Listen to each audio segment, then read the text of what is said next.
వందే మాత్రం. నేను మీ journalist Navata. Welcome to our voice. Uttar Pradesh ఎన్నికల వేళ రాజకీయ సమీకరణాలు వేగంగా మారుతున్నాయి. ఈ క్రమంలో జరిగిన కొన్ని ఆసక్తికర పరిణామాలను ఈ వీడియో ద్వారా మీకు షేర్ చేస్తా. అంతేకాదు రాబోయే ఎన్నికల్లో మూడోసారి అధికారంలోకి వచ్చి తమ సత్తా చాటుకోవడానికి బీజేపీ అన్ని రకాల వ్యూహాలను ముందుకు కదుపుతున్నట్టుగా తెలుస్తోంది. ఇక ఇప్పటికే యూపీకి చేరుకున్నారు ఓవైసీ. తాను 200 సీట్లలో పోటీ చేస్తానని ప్రకటించాడు. తన పునాదిని బలోపేతం చేసుకోవడానికి మాయావతితో జట్టు కట్టడానికి ప్రయత్నం చేస్తున్నాడు. కానీ ఇప్పటి వరకు వాళ్ళిద్దరి మధ్య ఎలాంటి చర్చలు జరగలేదు. కానీ ప్రస్తుతం మాయావతి దళిత ఓటు బ్యాంకు 100% ఉందా అంటే లేదు. 100%లో ఎక్కువ భాగం బీజేపీ వైపు మళ్ళింది.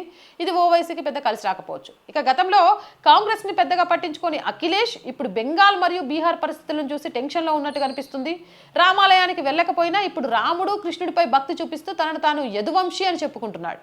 కానీ కృష్ణ జన్మభూమి, కాశీ, మధుర వంటి అంశాలపై మాట్లాడే ధైర్యం మాత్రం చూపడం లేదు. ఈ విషయాన్ని ప్రజలు చాలా క్లియర్గా గమనిస్తున్నారు. ఇక బెంగాల్లో జరుగుతున్న ఫిరాయింపులపై విమర్శలు చేస్తున్న వారు ఒక విషయం గుర్తుంచుకోవాలి. దీనికి పునాది వేసింది కాంగ్రెస్ పార్టీయే. 1980లో హర్యానాలో భజన్ లాల్ గారు తన ఎమ్మెల్యేలతో కలిసి పార్టీ మారి అధికారాన్ని చేజిక్కించుకోవడంతో ఈ సంస్కృతి మొదలైంది. 1985లో పార్టీ ఫిరాయింపుల నిరోధక చట్టం తెచ్చినా అందులోని లొసుగులను వాడుకొని పార్టీలు చీలిపోవడం, విలీనం కావడం వంటివి జరుగుతూనే ఉన్నాయి. అధికారం అనేది సిద్ధాంతాల కంటే పై చేయి సాధించినంత కాలం ఈ సమస్య ఉంటూనే ఉంటుంది. 2024లో 240 సీట్ల వద్ద ఆగిపోయిన బీజేపీ కేవలం 2 ఏళ్లలో తన సంస్థను ఎంత వేగంగా బలోపేతం చేసుకుందో చూడండి. మూడోసారి యూపీని గెలపడం బీజేపీకి ఇప్పుడు కేవలం ఎన్నిక కాదు, ఒక పట్టుదలగా మారిపోయింది. నల్లేరు మీద నడకగా గెలిచేస్తామనే ధీమాతో ఉంది. అదనమాట యూపీ కథ. మీరేమనుకుంటున్నారు? నెక్స్ట్ ఎవరు అధికారంలోకి రావచ్చు? మీ అభిప్రాయం ఏంటి? కామెంట్ చేయండి. జై హింద్, జై భారత్. అండ్ రోజు చెప్తుందేనండి, our group of channels, our voice, our political, our Sanskriti, 3 మన ఛానల్సే.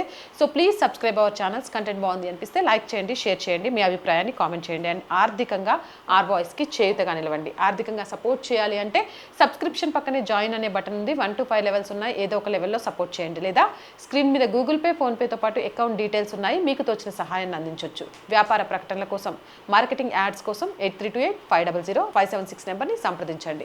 జై హింద్, జై భారత్.